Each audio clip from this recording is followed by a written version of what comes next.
Join the conversation. You're with Cape Talk. Welcome, Chris. Great to have you back. Oh, Clarence, good morning. Chris, I was asked a question. It was directed at me, and I don't know why Lou would direct it at me when a person of your pedigree joins us every Friday morning. But he said, "Dear Clarence, how does Chinese medicine compare to real Western medicine?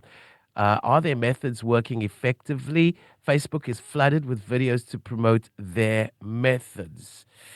And I did propose that it emphasizes a little more so maybe than Western medicine, that is what Greek in origin, a balance of mind, body, and spirit. Was I right? Well, obviously, one's got to be a bit careful about comparing apples with apples and apples with oranges. And they're two different things. Western medicine is evidence-based practice. And that means that you take a scientific approach and you say, we will objectively and empirically test things against what we know of a system and how it works, and then work out how our drugs or treatments affect that system. And we understand the mechanism by which things go wrong. And then if we understand the mechanism, we can reverse that or stop it getting worse in order to control the disease. Now, when you have a more spiritual-based approach, or you resort to herbs and remedies and perhaps other sorts of things that you don't have an evidence base for, you have folklore behind them. That doesn't mean it's wrong. And there are lots and lots of treatments and things which have originated from folklore. And if we go back to, say, 17th century Britain, aspirin, as we know it today, has its chemical roots in people actually chewing up the bark of the willow tree and getting a related molecule, beta-salicin, which is chemically similar to aspirin. And that gave Felix Hoffmann, who invented aspirin, the insight for how we would come up with aspirin. So it was a folklore herb-based remedy that then turned into something that we regard as one of the most popular painkillers ever invented. But you've got to be really careful about just swallowing something because someone says it's true versus there actually being evidence to support it. Homeopathy, for example, is not founded on scientific principles. This is the whole idea that you dilute something more and more and more, and somehow it magically becomes more potent the more you do that. It's absolute rubbish, but it doesn't mean it doesn't work. For people who use homeopathy, it can have a really powerful placebo or psychological effect. Who am I to say that that isn't a powerful and useful effect for some people? Prayer, for example. Some people say, well, you live longer if you go to church and pray. Well, that's probably true. There's a range of other reasons why it probably works and makes you live longer. It's not necessarily because you're speaking to a higher entity. You might be, but there's no reason, no evidence that that's the case. But there are other things that it does to invoke in the way your body works that probably translate into better well-being and better health overall. So really, you've got to be very cautious about saying this works, and you just have to accept that it does, because unless you've got evidence for something, you should be very cautious and very skeptical about it, because at the end of the day, we all work on a scientific basis, at least in the West, and that means you should be able to explain how something works and present objective data that it does. Now, skeptically, I've seen data showing that when people have taken certain Chinese remedies and herbs and so on, they have found that their condition, say there was one person who took some of these remedies for skin problems, they found their problem was remedied enormously. They got hugely better very, very quickly, to the extent that people then went and analysed the herbs that they were being prescribed, and they found they'd been spiked with steroids. And it was the steroids that were making people better. It wasn't the herbs. In fact, there were things in the herbal remedies that included mercury, which were definitely not making the person better. You've got to be really, really careful. It's not necessarily a regulated industry in the same way that a drug from a Western pharmaceutical company will be. So if it works psychologically, great, but always ask for the evidence, always make sure it's safe. And if you're in any doubt, consult somebody else and ask them their opinion too. There's the answer you've been looking for, Lou. Then we got Paulette on the line. Welcome, Paulette. Thank you. Please go ahead for the Naked Scientist. Love your program, but I don't always get to watch it. I listen to it. I want to know why, if you put popcorn seeds in a pot and there's unpopped seeds at the end of your popcorn, why you can't reheat it and why they won't pop the second heating. Good question. Well, I suppose first of all we should explain what makes popcorn go pop at all, because that helps to explain why some seeds don't pop and therefore why they'll never pop. The way this works is that the popcorn seeds behave a bit like a mini pressure cooker. The seeds that are popping corn have a really tough casing called the pericarp around the seed. And this means when you put them in a hot pot or even a microwave oven, the heat that builds up inside the seed, it's actually boiling water inside the seed. There's residual water in there that goes from a liquid form into a gas, and a gas at high temperature, which means its volume increases. So if its volume tries to increase but can't because the seed is tough and rigid and inflexible, the pressure goes up and up and up inside the seed until it gets to a threshold point where you've anticipated, boom, it's going to explode. And as it does so, it splits open the popcorn, and all of the starch inside then just spews out as the expanded popcorn that we like to eat at the cinema. Now, if your pericarp ruptures prematurely or has a hole in it, then the pressure can never build up in that way to the point where it's going to make the seed explode, and therefore it will never explode. And that's why you get some unpopped corn left over at the end. It either was so tough it would never rupture, or more likely it had a breach in it, so the pressure never rose, therefore it never ruptured at all and never will. Thank you, Paulette, for that question. I feel stupid now. Why didn't I ever think of that question? But let's go to another question. And Dr. Chris, how is it that tears are triggered by feelings of sadness and also triggered by feelings of joy, two completely opposite emotions? Humans are very visual creatures. If we look at how much of our brain we devote to what goes into our eyes, it's about 1/3 to almost a half of your brain matter is decoding what we look at. So unsurprisingly, as a social species, we have evolved visual signals as ways to convey our emotions and communicate non-verbally with each other. Verbal communication is very important, of course, but also what we look like, what we sound like is important, but we've adopted a lot of mechanisms to convey non-verbally to others what we're thinking and feeling. One of them is we go red in the face and look very angry or excitable, but we also cry. And when you cry, you're basically engaging nerve circuits that tell your lacrimal glands, which are the tear-producing glands up outside the edge of each eye, to produce more tears than your eyes can drain down into your nose at any one moment in time, so the excess tears build up in the eyes and then spill down your face. It's a way of saying to someone, I am experiencing very intense emotion. And emotion can be very intense because you're really happy and really excited. I remember my mother-in-law crying when my daughter was born. It can happen at weddings, but also when we're distressed and we need someone to take note of the fact that we're very distressed, we're very upset, and we may need a cuddle or a hug or some support, that makes us cry as well. So it's a way of telling other people, come and share in my emotion. This is a bonding opportunity for you to either make me feel better because I'm very sad or share in my happiness. But either way, it brings people together and that makes us stronger. Now we got a voice note in from Lois.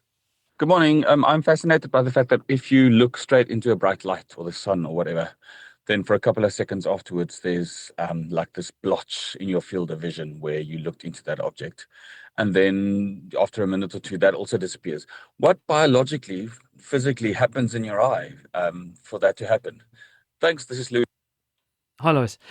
First point, never look at the sun, at least not for any period of time, because if you think about what you can do with a magnifying glass and a piece of wood, if you focus sunlight with a magnifying glass on a piece of wood, you can burn it. Your eye contains a magnifying glass, the lens at the front, so it is focusing light from whatever you look at onto a spot on the back of your eye, on your retina, and just as that piece of wood will catch fire, you will burn a hole in your retina if you look at the sun. So never do that. But the reason that when you look at a bright light source, you temporarily get a dark patch, sort of a blind spot on your eye, is because the retina, which is the light-sensitive sheet at the back of the eye, is covered in rods and cones, which are the light-sensitive cells. They are crammed with a pigment called rhodopsin. And when photons of light hit rhodopsin, they cause the rhodopsin molecule to dissociate into some subunits.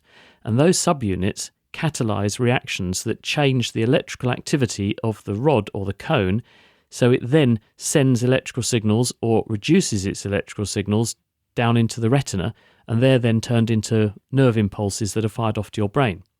So the more light that comes into your eye, the more you are depleting temporarily the rhodopsin, making the molecules break apart, and there's a delay after they've broken apart before they reform again. And in the period that after they've broken apart and they're not quite reformed, your patch of the retina that has been exposed to light is a bit less sensitive to light than the adjacent bits of the retina. So you see a dark spot temporarily, and then as the rhodopsin is regenerated, it comes back to normal sensitivity. You can demonstrate this in a slightly different way. If you put on a tinted ski goggle or ski mask or tinted glasses and then take them off, when you first take them off, the world looks a slightly funny colour. And that's because the glasses have affected the different proportions of different colours of light that are going into the retina. So they're depleting the retina of some of their pigments, but not others.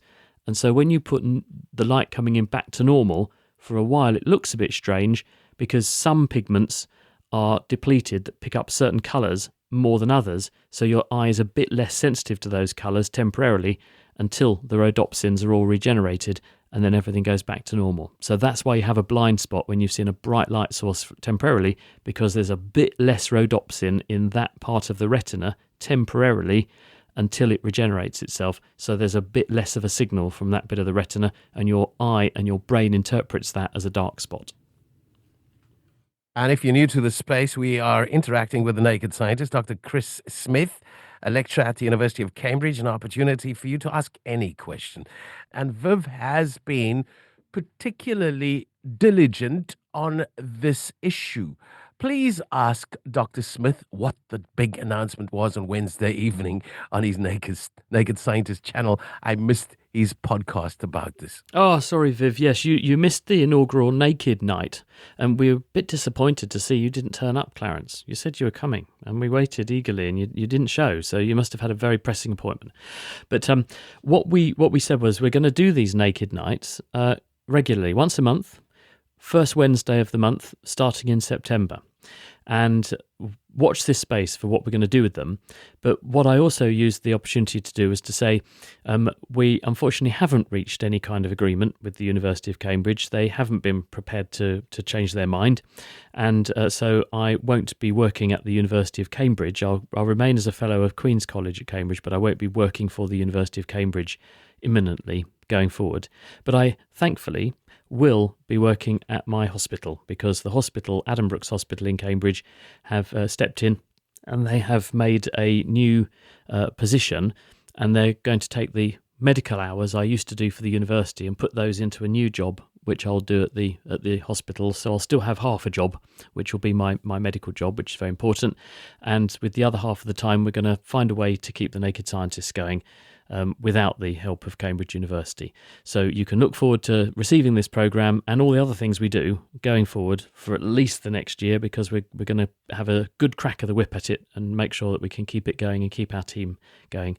So you shouldn't see any kind of change to your service, we're hoping. That's such good news. And I know a lot of people are celebrating that news at this moment in time.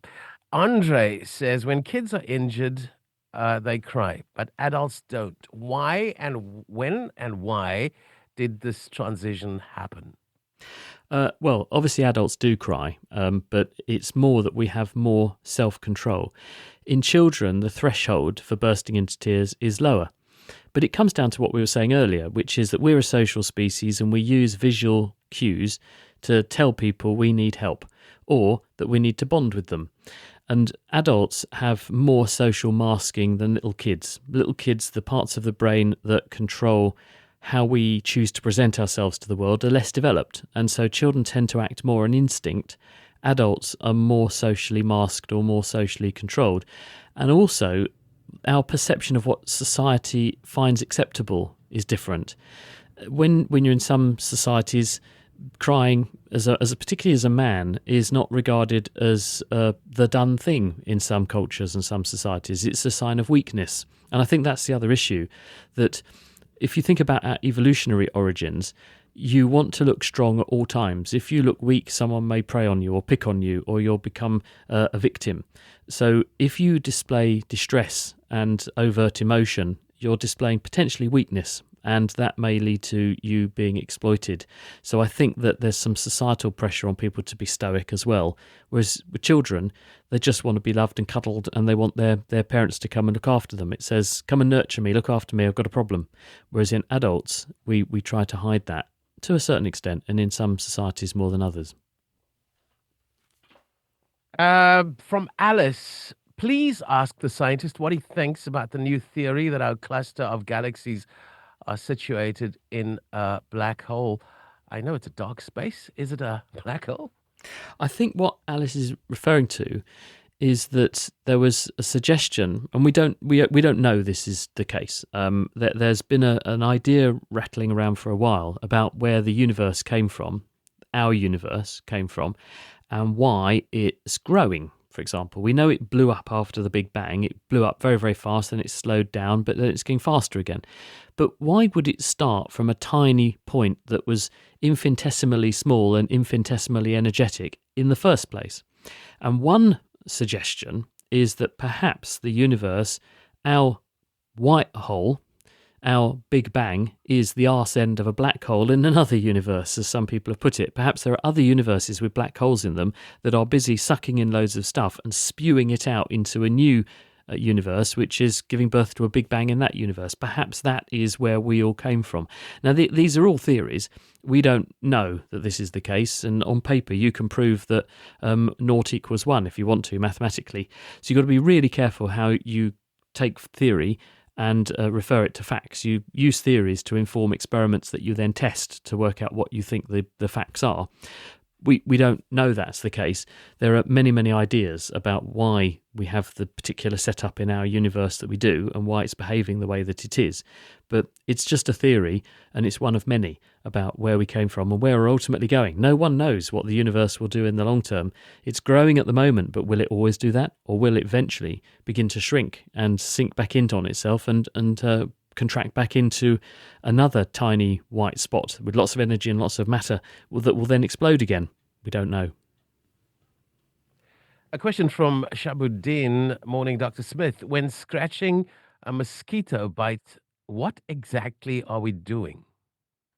When we are itchy, what has happened is that the mosquito has stuck its mouth parts, its proboscis, in through the skin, probing around to find a small blood vessel, a capillary, and once it does so, it squirts in mosquito saliva, which contains a number of things. If you're unlucky enough for that mosquito to carry malaria, it may squirt in malaria, but it will squirt in chemicals that stop blood clotting, because the proboscis of the mosquito is so fine that it would easily clog when blood began to clot as soon as you pulled it out of the blood vessel. So it puts in an anticoagulant. It also, because it's dirty, shoves in microorganisms. So we get several things going in that can irritate the skin. Infecting organisms, sometimes parasites, but also the saliva of the mosquito that contains anticoagulant proteins. Now, all these things will trigger an immune response. They trigger that in two ways. One, longer term, but in the short term, they will activate cells in the skin called mast cells. Mast cells are policemen that sit in the skin, and they are decorated with particular classes of antibodies called IgE antibodies, which can see foreign chemicals coming in, and when they see those foreign chemicals come in, they detonate the mast cell to spew out an itchy chemical called histamine. Mast cells are big and they're full of granules of inflammatory chemicals. Histamine is the dominant one. When that comes out, it goes onto nearby blood vessels. It makes the blood vessels open up and become leaky, so you get swelling and redness. It also goes onto nearby nerve fibres and triggers the nerve fibres that convey itch and makes them become much more active. And this has the effect of drawing your attention to that part of your body. Oh, there's something wrong here. It's red, it's swollen, and it itches. So what do? You scratch it. When you scratch it, what you're doing is activating pain nerves that turn off the itch, but you've paid attention to the fact there was something wrong on that part of the body, so you guard it, look after it, and you also take steps to try and avoid that happening again. So it sort of affects your behaviour to defend yourself better against that sort of thing happening on repeat. But because the immune system is geared up in that area, it's dealing with the infection, any microbes that are there, and neutralizing those. And it's also neutralizing the saliva that's gone in, which contains things like these anticoagulants, but it will also react to that to neutralize any other nasties that are in there. So it has a short-term effect which draws your attention to it and makes you try and take steps to not being bitten again, but it has a longer-term effect which is keeping you safe from infection. Another question in about religious argument. Is intelligent design a religious argument, or is there scientific theory? No, I mean, the thing people always say is there's nothing about religion that is at odds with science, and there's nothing in science that says religion and God can't exist. The two can be good bedfellows. In fact, some pioneering scientists in the past have been very good scientists and been extremely religious. There's nothing about one that says the other can't exist or is wrong. But they're not to be taught in the same classroom. They are two totally different things, and the religious beliefs are very important, and they're things that we should allow people to practice to whatever extent they wish and believe what they wish. But science is a totally different language, and it does not belong in a religious classroom, and religious teachings do not belong in a scientific classroom. But that doesn't mean that the two are incompatible. Intelligent design? Intelligent design is a religious argument for why we see the world around us, whereas the grand unified theory of biology is what Darwin taught us, which is evolution through natural selection. We're going to have to rest it there with a whole lot of stuff to think about. Thank you very much, Naked Scientist, Dr. Chris Smith, lecturer at the University of Cambridge. You want to follow him on his website, The Naked Scientist, go and find it. And of course, you want to join him for those Naked Nights. Sound interesting. Again, next Friday, just after 9:30, right here on Views and News. Join the conversation. You're with Cape Talk.